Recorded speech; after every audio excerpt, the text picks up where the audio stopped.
자, 설교 제목 한번 해봅니다. 기독교 신앙은 죄를 치유하는 신앙입니다. 한 번 더 해봅니다. 기독교 신앙은 죄를 치유하는 신앙입니다. 오늘의 본문 말씀은 다윗의 악한 범죄에 대하여 하나님께서 나단 선지자를 보내셔서 나단 선지자를 통해서 다윗을 책망하고 또 그 책망을 들은 다윗이 하나님께 회개하며 또 그 회개하는 다윗에게 하나님께서 죄의 용서와 또 그의 죄로 인한 상한 마음을 치유해 가시는 하나님의 말씀을 기록하고 있습니다. 우리는 지난 주일에 다윗의 악한 범죄에 대하여 말씀을 만났었습니다. 다윗은 자기의 음욕을 채우기 위해서 왕권을 이용해서 충성된 부하장수인 우리아의 아내 밧세바를 황궁으로 부려들여서 동침을 합니다. 그리고 그 결과 밧세바가 임신을 하게 되는데 다윗은 밧세바와의 그 임신의 사실을 은폐시키기 위해서 그녀의 남편인 우리아를 계획되고 의도된 계략에 의해서 죽음에 빠뜨리고 맙니다. 다윗은 율법상으로 볼 때 간음죄를 지었고 그리고 살인 교사죄를 함께 지은 것입니다.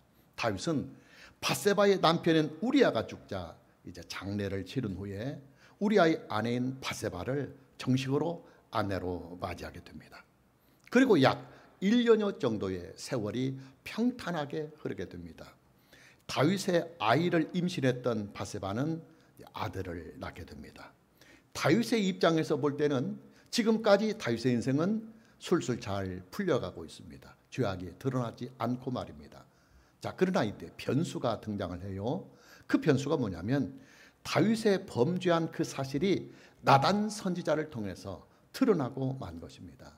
하나님께서는 나단 선지자를 다윗에게 보내서 1년 전에 저질렀던 다윗의 그 끔찍한 범죄의 사실에 대하여 심히 책망을 하십니다.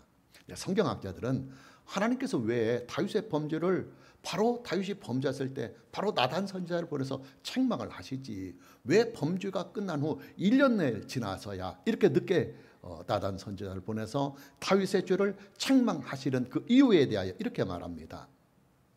하나님께서는 다윗이 자발적으로 회개할 수 있는 기회를 충분히 주시기 위해서 지난 1년여의 시간을 참고 기다리신 것이라고 말입니다. 여러분, 기독교 신앙은요 회개를 전제하는 신앙입니다. 굉장히 중요한 말이에요. 말은 간단하지만 아주 중요한 말입니다. 기독교 신앙은 회개를 전제하는 신앙입니다. 기독교 신앙은 회개가 없으면 신앙의 효력이 전혀 없는 신앙이에요. 당연합니다. 왜냐하면 기독교 신앙의 효력은 전적으로 구속, 즉 죄의 사함에 있기 때문입니다. 구속이란 하나님의 은혜로 죄인을 구원하는 일이에요.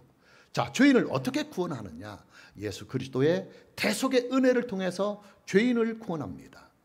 죄는 원칙상 죄를 지은 당사자가 자기의 죄값을 직접 치루어야 하지만 감사하게도 하나님께서는 우리가 지은 그 죄에 대하여 하나님의 독생자이신 예수 그리스도에게 우리의 죄를 다 전가를 시켜서 예수 그리스도께서 우리의 죄를 대신하여 형벌을 받으신 것입니다. 바로 예수 그리스도의 십자가 사건입니다.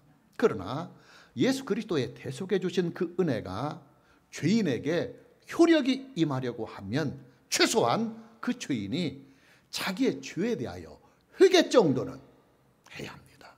회개는 해야 합니다. 여러분, 그렇잖아요. 죄를 지은 사람이 죄를 전혀 인정하지도 아니하고 또 죄에 대한 뉘우침이나 반성도 전혀 없고 죄로 인하여 피해를 입은 상대방에게 사과 한마디조차도 하지를 않는다고 한다면 그런 사람은 용서받을 자격이 없는 것입니다. 구속이란 하나님의 은혜로 죄인을 구원하는 일입니다. 당연히 구속의 은혜를 받으려면 죄에 대한 회개가 있어야 합니다. 그리고 그 회개는 이 부분이 굉장히 중요합니다. 오늘의 설교의 포커스가 여기에 맞춰져 있어요. 그리고 그 회개는 빠를수록 좋고 그리고 회개는 깊을수록 좋습니다. 이뿐만이 아닙니다. 회개는 강제력에 의해서 하는 일보다는 자기 스스로 자발적으로 해야만 회개의 효과가 더욱 크게 나타납니다. 이 부분 아주 중요해요. 그러나 안타깝게도 다윗의 회개는 이 모든 조건들을 다 충족시키지 못했어요. 다윗의 회개는 자발적인 회개가 아니라 나단 선지자의 책망을 통해서 반강제적으로 하는 회개였습니다. 하나님께서는 다윗이 자발적으로 자기의 죄를 하나님께 회개하며 용서함을 받을 수 있도록 무려 1년 동안이나 징계를 미루어 가시면서 참고 기다려 주셨습니다. 그러나 다윗은 하나님께서 그에게 주신 이 회개의 기간 안에 자발적으로 회개를 하지 못했어요. 자기의 범죄의 사실을 잊은 채 그저 평온한 삶을 마냥 즐기고 있었던 것입니다. 하나님께서는 나단 선지자에게 계시와 영감을 주셔서 다윗을 찾아가게 하십니다. 그리고 다윗을 만난 나단 선지자는 그 자리에서 비유를 통해서 다윗의 죄를 책망을 하십니다.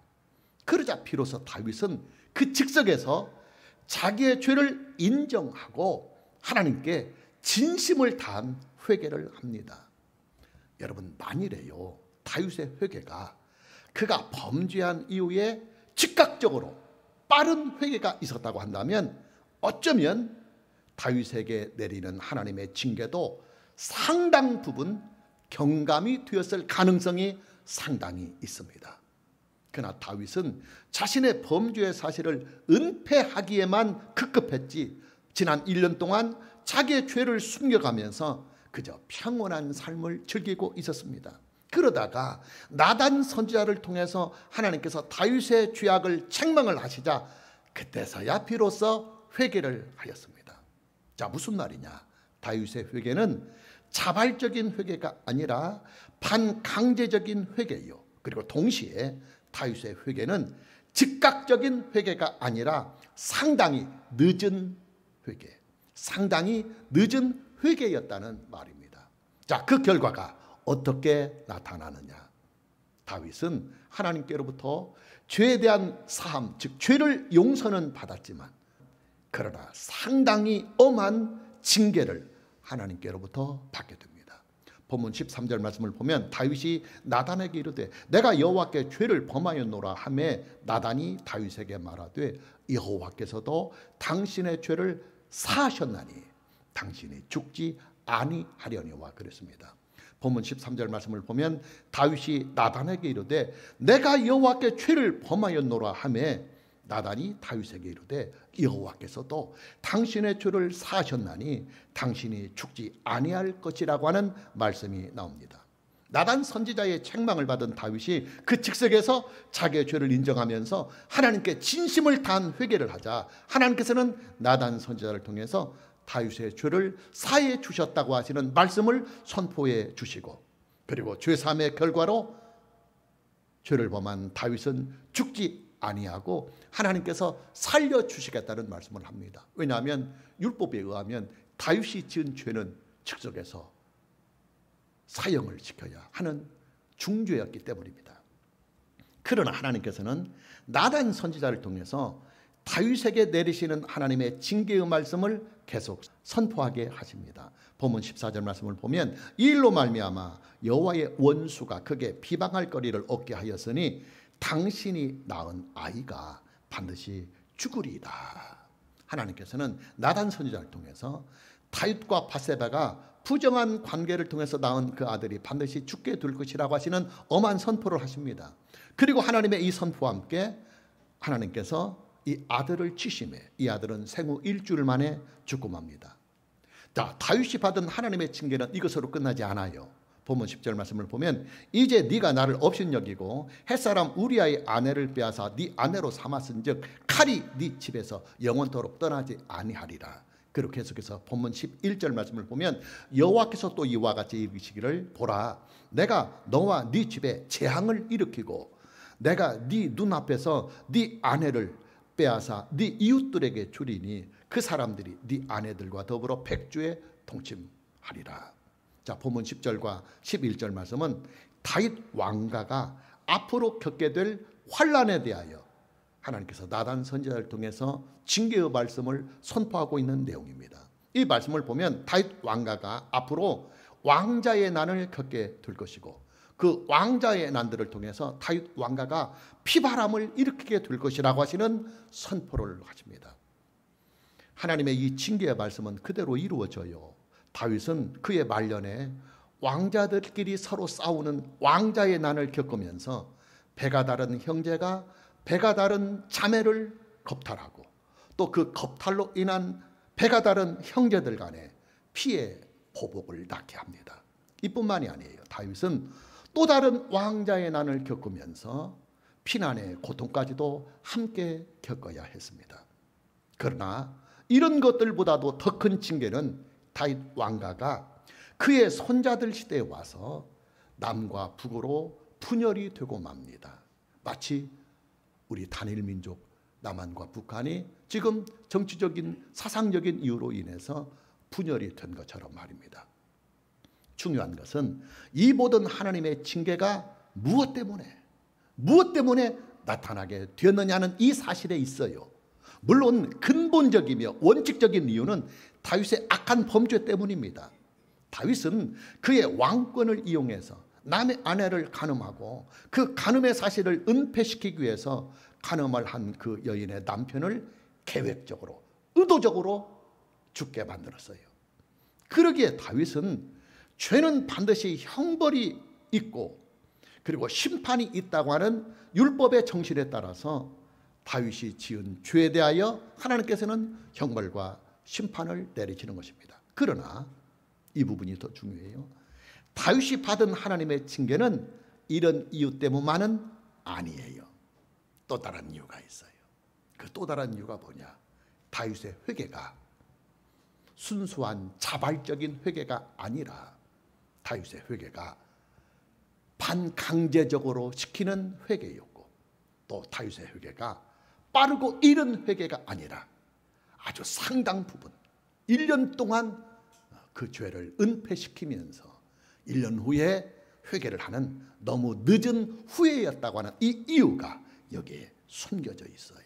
굉장히 중요한 부분이에요. 자, 구약 성경을 보면서 우리가 가장 첫 번째로 맞이하게 되는 안타까움이 있어요. 그 안타까움이 뭐냐면 아담과 하와가 하나님께 범죄를 한 후에, 즉 선악과를 따먹은 후에 하나님께서 아담을 찾아오셔서 아담을 부르실 때 아담아 네가 어디 있느냐 하고 하나님께서 아담에게 회개의 기회를 주시기 위하여 찾아왔을 때 아담이 그때 그 현장에서 즉각적으로 왜 회개를 하지 못하였을까 하는 안타까움이 우리가 창세기를 보면 바로 나타나요. 아담과 하와는 선악과를 따먹은 후에도 자기들의 죄를 숨기기에만 급급했지 자신들이 저지른 이 죄에 대하여 즉각적으로 회개를 하지 아니하였습니다. 이뿐만이 아니에요. 하나님께서는 아담과 하와가 자발적으로 회개를 하지 못하고 있으니까 그들의 죄를 회개할 수 있는 기회를 만들어 주시고자 그들과 계속 대화를 시작합니다. 야, 너 왜 선악과 어떤 루트로 어떤 과정을 통해서 내가 먹지 말라고 하는 이 선악과 열매를 따먹었느냐 하면서 하나님께서는 자꾸 대화를 시작합니다. 그러면서 그들로 하여금 스스로 죄를 깨닫고 하나님께 스스로 자발적으로 회개하기를 하나님은 기대하시는 것입니다. 그러나 이때에도 아담과 하와는 그들이 저지른 죄악을 서로 상대방에게 막 떠넘기면서 아담은 그의 아내인 하와에게 떠넘겨버리고 하와는 또 뱀에게 떠넘기면서 죄를 회피해 나갔습니다. 이런 내용을 보면서 안타까움이 있어요. 아담과 하와가 그때 그들 스스로 자발적으로 즉각적인 회개를 했다고 한다면 하나님은 반드시 아담과 하와에게 긍휼을 베풀어 주셨을 것입니다. 우리가 신약 성경을 보면 베드로가 예수님을 부인하는 사건이 나와요. 베드로는 예수님께서 잡히시던 바로 그날 밤에 예수님을 모른다고 3번이나 거듭거듭 부인을 해요. 쉽게 말하면 오늘 우리가 예수님을 믿는다고 고백했다가 나는 예수님 안 믿어요 하고 예수님을 부인하는 것과 마찬가지예요. 그것도 한 번이 아니고 3번씩이나 스스로 저주의 선언까지 하면서 말입니다. 어떻게 보면 베드로의 이런 행동은 예수님을 부인하는 일이기 때문에 신앙을 부인하는 일이기 때문에 상당히 중징계가 있을 것 같은 느낌을 우리가 받아요. 그러나 베드로는 예수님을 부인한 이 사건으로 인해서 거의 징계를 받지 아니했어요. 만일에 베드로가 이 사건으로 말미암아 하나님의 강력한 징계를 받았다고 한다면 그는 예수님의 사도로서, 그것도 12 제자들 중에 제일 리더격인 수제자의 그런 입장으로서 초대교회를 세우고 또 하나님의 큰 일을 역사적으로 할 수 있는 그 엄청난 일들을 감당할 수가 없었을 것입니다. 그러나 베드로는 가장 결정적인 순간에 예수님을 부인한 그 치명적인 약점이 있음에도 불구하고 예수님의 사도로서 초대교회가 세워지는 일에 아주 중대한 역할을 감당을 했습니다. 자, 베드로가 이렇게 빨리 자기의 죄를 다 치유하고 예수님의 사도로서 큰 일을 할 수 있었던 그 배경이 뭐냐? 베드로의 회개는 자발적인 회개였고, 그리고 죄를 지은 바로 그 순간 깨닫고 즉각적으로 회개하는 아주 빠른 회개에 있었습니다.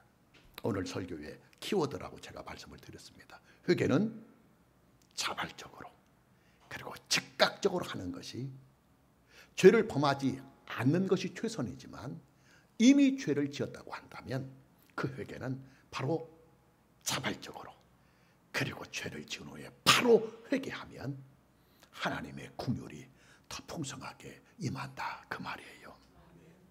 여러분, 베드로는요 예수님을 3번이나 부인한 후에 곧바로 밖으로 나가서 심히 통곡을 하면서 깊은 회개를 했습니다.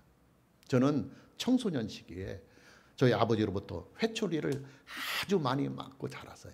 다른 사람보다 엄청 많이 맞고 자랐어요.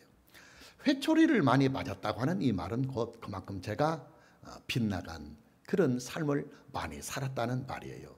그러나 저는 저희 8남매 중에서 아버지의 사랑을 가장 많이 받은 사람이에요. 아마도 제가 받은 그 아버지께로부터 받은 그 사랑은 그 7형제들, 제 7형제들이 다 합쳐서 받은 사랑보다도 어쩌면 더 클 만큼 저는 아버지께로부터 사랑을 많이 받았어요. 그 배경이 어디에 있느냐? 저는요 회개가 아주 빠른 사람이에요. 저는 저희 아버지가 회초리를 내리시면 바로 그 자리에서 진정성을 가지고 눈물을 흘리고 제 잘못을 인정하고 용서를 바로 빕니다. 그러면 저희 아버지는 회초리를 금방 거두시고 제가 회초리를 맞은 그 종아리에 약을 발라주셔요. 그리고 저희 아버지는 저의 잘못을 깨끗이 잊어버리십니다. 그리고 저를 더더욱 사랑해 주시고 기대를 하셔요. 대부분 제가 아버지께 회초리를 맞는 그 배경을 보면 습관적인 잘못이고 반복되는 죄예요. 여러분, 대부분 우리의 그 잘못들은요 계속 반복되는 것들이에요. 습관적으로. 그런 게 아버지께서는 이것을 내가 잡아주어야, 아버지로서 이게 잘못된 이 습관을 바로 잡아주어야 하기 때문에 자주 매를 때렸지만 저는 바로 회개했고 그리고 바로 용서를 빕니다. 그런데 아버지는 제게 회초리를 대시고 또 다음에 똑같은 일로, 똑같은 사건으로 회초리를 대면 새로움이에요. 너 지난번에 다시는 안 한다고, 또 10번 후에 너 9번이나 다시 안 한다고, 100번 후에 너 99번이나 안 한다고 내게 약속했는데 또 했어, 이런 말 안 하셔요. 매일 새롭게 제가 진정성을 가지고 눈물을 흘리고 용서를 비면 그냥 처음 짓는 죄처럼 늘 그렇게 깨끗하게 용서하시고 그렇게 깨끗이 잊어버리셨습니다. 여러분, 저는요 제 인격이나 제 성품에 비해서 목사가 될 수 없는 사람이에요. 적어도 목사가 되려면 보통의 사람들보다는 인성적으로나 그리고 신앙적으로 그리고 도덕적으로 윤리적으로 훨씬 앞서가야 합니다. 그러나 저는 인성이나 성품 그리고 도덕적으로 윤리적으로 하자가 많고 약점이 많은 사람이에요.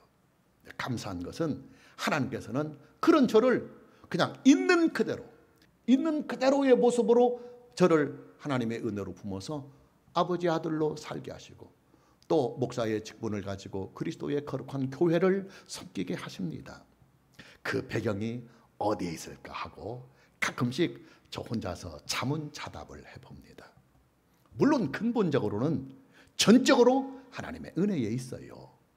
그리고 하나님의 그 은혜 안에서 저는 회개가 아주 빠른 사람이에요.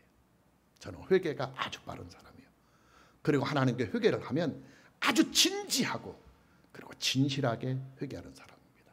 제 성품이 그래요. 저는 청소년 시절에도 제 육신의 아버지께 징계를 받을 때도 저는 늘 자발적으로 그리고 회개가 빨랐고, 제가 신앙인이 되어서 예수님을 영접하고 기독교인이 됐을 때 그 후에는 저는 하나님께 지은 죄에 대하여 자발적인 회개와 그리고 즉각적이며 빠른 회개가 늘 있었어요. 여러분, 저는요 하나님 앞에서나 사람들 앞에서 저의 잘못을 부인하지 아니하는 사람이에요. 저는 그런 인생을 살았어요. 저는 솔직히 저의 잘못과 죄를 하나님께 인정하고 교인들에게 인정하고 사람들에게 인정하면서 제 죄에 대하여 사과를 하고 그리고 용서를 구하는 스타일이에요. 말하자면 정면 돌파를 선호하는 스타일입니다. 저는 예수님을 처음 믿을 때에도 아주 진지하고도 정직한 회개를 한 사람이에요. 저는 성가대의 찬양과 목사님의 설교를 통해서 제 자신 속에 쌓여있는 그 참남한 죄악들을 보았습니다. 그리고 그 죄악들을 예배를 드리고 있는 바로 그 현장에서, 예배를 드리고 있는 바로 그 현장에서 그 즉시로 회개를 하며 하나님께 용서를 구했습니다. 사람들의 시선 따위는 전혀 문제가 되지 않았어요. 그 많은 예배자들 틈바구니 속에서 눈물과 콧물을 다 쏟아 부으면서 입고 있는 바지가 다 흥건히 젖도록 저는 흐느끼며 회개를 했습니다. 그리고 그 한 번에 빠르고도 깊은 회개가 오늘의 저를 만들었어요. 그리고 지금도 여전히 하나님의 사랑을 받으면서 살아가게 하는 큰 원동력이 되고 있습니다. 여러분, 죄는요 몸에 끼는 때와 같아요. 우리의 몸에 끼는 때는 바로바로 씻어내야 비교적 깨끗한 몸을 유지할 수가 있어요. 때가 오래되어서 묵은 때가 되면 이제 뜨뜻한 목욕탕에 탕물에 들어가서 한참 몸을 풀려야 그때서 비로소 때가 벗겨집니다. 죄는 쌓이면 안 돼요. 죄가 쌓여서 이 죄가 굳어지게 되면 죄를 벗겨내기가 더욱 어려워지게 됩니다. 또 죄는 암과 같아요. 암은 무서운 병이지만 그러나 그 암도 초기에만 발견이 되어서 초기 때 치료를 받으면 그 무서운 암도 거의 온전히 정복이 된다고 그래요. 치유가 된다고 합니다. 죄는 초기에 잡아야 돼요. 죄를 묵혀두어서 죄가 3기가 되고 4기가 되도록 죄를 방치해서는 안 돼요. 이리 되면 이제 죄를 치유하는 일이 상당히 어려워집니다. 물론 하나님의 은혜는 사망 선고를 받은 죄악도 능히 100% 치료를 할 수 있는 능력이 있어요. 문제는 하나님의 능력이나 은혜의 차원이 아니라 우리의 회개에 있어요. 하나님의 은혜는 사망 선고를 받은 죄인까지도 다 품고 용서할 수 있는 은혜요. 그리고 죽은 자도 살릴 수 있는, 죄 때문에 죽은 자도 다시 살릴 수 있는 전능하신 능력이 있지만 그 모든 은혜를 내 것으로 만들기 위해서 회개의 전제가, 회개의 신앙이, 회개의 마음이, 회개의 진정성이 있어야 하기 때문에 우리에게 회개가 있어야 돼요. 죄는 쌓이면 쌓일수록 회개를 하기가 어려워져요. 그리고 죄는 굳으면 굳을수록 회개를 하기가 더욱 힘들어집니다. 왜냐? 죄는 우리의 마음을 완악하게 만들어버리고 또 죄는 우리의 마음을 강팍하게 만들어버리기 때문입니다. 여러분, 마음의 상처가 깊은 사람은요, 그 상처를 치유해 나가는 길이 굉장히 어려워요.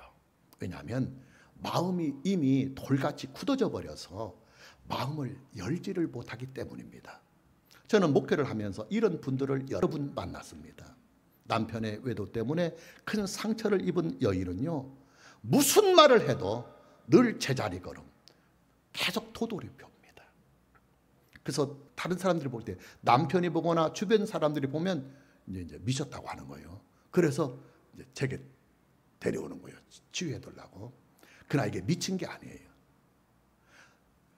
그분의 마음의 상처가 너무 크니까 남편이 나에게 상처를 준 바로 그 현장에 기억이 머물러 있어요. 마음이 머물러 있어요. 그리고 거기에서 마음을 열지 못해요. 무슨 말을 해도 계속 되돌아펴. 계속 제자리고. 아니 목사님, 그런데요, 남편이 가늠했다니까요, 바람 폈다니까요, 그 말만 계속 반복해요. 사람에게서 큰 상처를 입은 사람은요, 사람을 두려워하고 그리고 사람을 기피합니다. 마음이 굳어져서 새로운 생각 그 자체를 하지를 못해요. 자, 심리학에서는 이런 현상을 피터팬 증후군, 피터팬 증후군이라고 해요. 여러분, 동화 속에 나오는 피터팬을 아시잖아요. 늘 어린 아이로만, 소년으로만 살기를 희망하는, 그게 피터팬입니다. 나이는 이미 성인이 되었음에도 불구하고 거친 성인의 세계에서 살아가는 것이 두렵고 무서우니까 자기를 어린 시절로 꽉 마음을 그냥 묶어가지고 늘 어린아이처럼 생각하고 어린아이처럼 행동을 하는 거예요. 피터팬 증후군이 있는 사람들은 과거에서 헤어나지 못합니다. 새로운 세계를 향해서 나오지를 못하고 스스로를 과거라고 하는 이 암흑의 터널에 스스로를 가둬버립니다. 나의 어린 시절, 순수하고 밝았던 그 시절, 해맑고 웃던 그 시절, 어른들에게 잘못을 해도 다 용서가 되고 나는 어른들에게 막 투정을 해도 괜찮은 그 어린 시절로 그냥 자기의 마음을 딱 묶어가지고 어린이처럼 사고하고 어린이처럼 행동하는 피터팬 증후군. 죄는 인간을 피터팬 증후군으로 만들어 버려요. 죄를 지은 그 시간 속에, 죄를 지은 그 시간 속에 그의 마음을 가두어 버립니다. 그리고 스스로 가두어 버린 그 어둠의 터널에서 평생을 자기가 지은 죄 속에서 살아갑니다. 그러게 죄는 속전속결로 처리를 해야 하고 그리고 가장 빠르게 치유를 해야 합니다. 어떻게 죄를 처리하고 어떻게 죄를 치유하느냐? 가장 빠른 회개예요. 자발적이며 가장 빠른 회개. 그리고 진정성을 가지고 하는 회개입니다. 회개는 하나님의 구속의 은혜가 내게 오는 통로예요. 하나님께서는 빠르게 회개하고 자발적으로 회개하고 진정성을 가지고 회개를 하는 사람에게는 최대한의 긍휼을 베풀어 주십니다. 저는 그것을 육신의 저희 아버지에게 회초리를 맞을 때 알았어요. 빠른 회개가 있으면 아버지가 100대를 때리려고 했다가 10대로 줄여요. 30대를 때리려고 했다가 3대로 줄여요. 그리고 끝냅니다. 근데 끝까지 죄를 인정하지 않고 대들면 100대를 때릴 것 200대를 때리고 30대를 때리려고 계획을 했던 것이 300대로 늘어나 버려요. 마무리합니다. 여러분, 기독교 신앙은요, 죄를 치유하는 신앙이에요. 내가 지은 모든 죄를 예수 그리스도의 구속의 은혜를 통해서 하나님께서 은혜로 나의 죄를 깨끗이 그리고 온전히 그리고 영원히 견고하게 치유해 가시는 죄를 치유하는 신앙이 기독교 신앙입니다. 어떻게 죄를 치유하느냐? 회개와 믿음을 통해서, 회개와 믿음을 통해서 죄를 치유해 가십니다. 오늘 저와 여러분 모두에게 가장 빠르고도 진지한 회개 그리고 자발적인 회개를 통해서 죄를 지은 그 현장에서 우리가 빠져나오지 못하고 죄를 지은 아픔, 자책, 그 고통으로부터 어둡게 살아가는 그 어둠의 터널에서 우리가 빠져나와서 예수 그리스도 안에서 밝은 빛을 가지고 자유로운 인생을 살고 광명한 하나님의 은혜를 충분히 누리며 살아갈 수 있는 이 은혜가, 기독교 신앙이 가지고 있는 이 죄를 치유하는 이 은혜가 저와 여러분 모두에게 있기를 주님의 이름으로 축복합니다. 찬양합니다.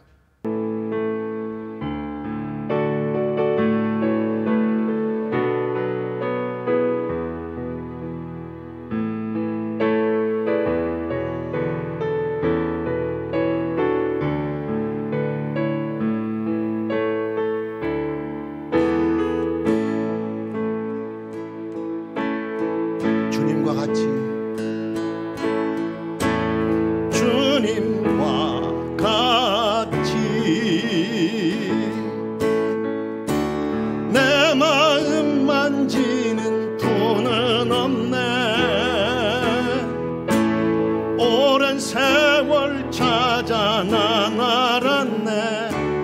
내겐 주밖에 없네. 다시 고백합니다. 주님과 같이, 주님과 같이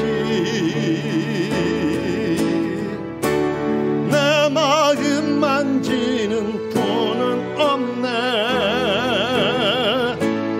오랜 세월 찾아 난 알았네. 내겐 주밖에 없네. 주 자비 강같이 흐르고 주 손길 치료하네. 고통받는 자녀 부르시니 주밖에 없네. 주님과 같이 내 마음 만지는 분은 없네. 오랜 세월 찾아 난 알았네. 내겐 주밖에. 다시 오른손 들고 처음부터 고백합니다. 주님과 같이, 주님과 같이 내 마음 만지는 분은 없네. 오랜 세월 찾아 난 알았네. 내겐 주밖에 없네. 다시 주님과 같이, 주님과 같이